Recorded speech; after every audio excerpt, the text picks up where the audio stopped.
गांव के एक प्रतिष्ठित परिवार में जन्मी सोनाली एक शिक्षित और आत्मनिर्भर लड़की थी। उसका विवाह शहर के एक अमीर परिवार में हुआ, जहां वह एक घमंडी बहू के रूप में जानी जाने लगी।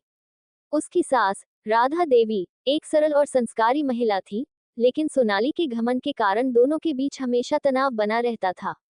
ये कहानी घमंड और विनम्रता के संघर्ष की है, जो अंततः जीवन में बदलाव लाने वाली साबित होती है। शादी के बाद सोनाली को उम्मीद थी कि ससुराल में सब कुछ उसकी मर्जी से चलेगा।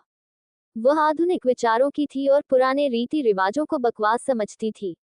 उसकी सास राधा देवी उसे घर के नियमों को समझाने की कोशिश करती, लेकिन सोनाली हर बार उन्हें अनसुना कर देती।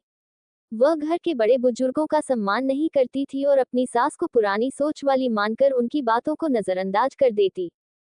सोनाली के व्यवहार से पूरा घर दुखी रहने लगा। वह नौकरों से भी कठोरता से पेश आती और परिवार के किसी सदस्य की भावनाओं की परवाह नहीं करती। लेकिन एक दिन, एक घटना ने उसकी सोच को पूरी तरह बदल दिया।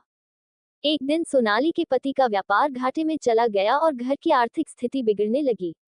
जिस ऐशो आराम की वह आदी थी, वह धीरे धीरे कम होने लगा। उसके पति ने समझाया कि अब उन्हें थोड़ी सादगी से रहना होगा, लेकिन सोनाली को ये बात स्वीकार नहीं थी। इसी बीच उसकी सास ने घर की जिम्मेदारी संभाल ली और अपने पुराने अनुभवों के आधार पर परिवार को आर्थिक संकट से निकालने का प्रयास करने लगी। राधा देवी ने घर का बजट संभाला, खर्चों में कटौती की और अपनी समझदारी से स्थिति को बेहतर करने लगी। धीरे धीरे सोनाली को एहसास हुआ कि वह कितनी स्वार्थी रही है। जब उसने देखा कि उसकी सास बिना किसी शिकायत के परिवार को संभालने में जुटी हुई है, तो उसे अपनी गलतियों का एहसास हुआ। उसने पहली बार अपनी सास से माफी मांगी और उनके बताए गए सुझावों को मानना शुरू किया। समय बीतने के साथ सोनाली में बदलाव आने लगा।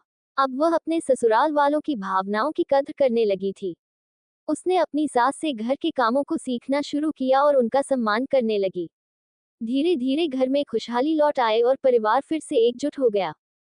ये कहानी हमें सिखाती है कि अहंकार और घमंड केवल बर्बादी की ओर ले जाते हैं, जबकि विनम्रता और समझदारी जीवन को सरल और सुखमय बनाते हैं। सोनाली के घमंड ने उसे अपनों से दूर कर दिया था, लेकिन समय पर मिले सबक ने उसे बदलने का अवसर दिया। एक सास बहू का रिश्ता केवल संघर्ष का नहीं, बल्कि समझदारी और स्नेह का भी होता है। ऐसी ही और कहानियाँ सुनने के लिए मेरे चैनल को सब्सक्राइब करना ना भूलें।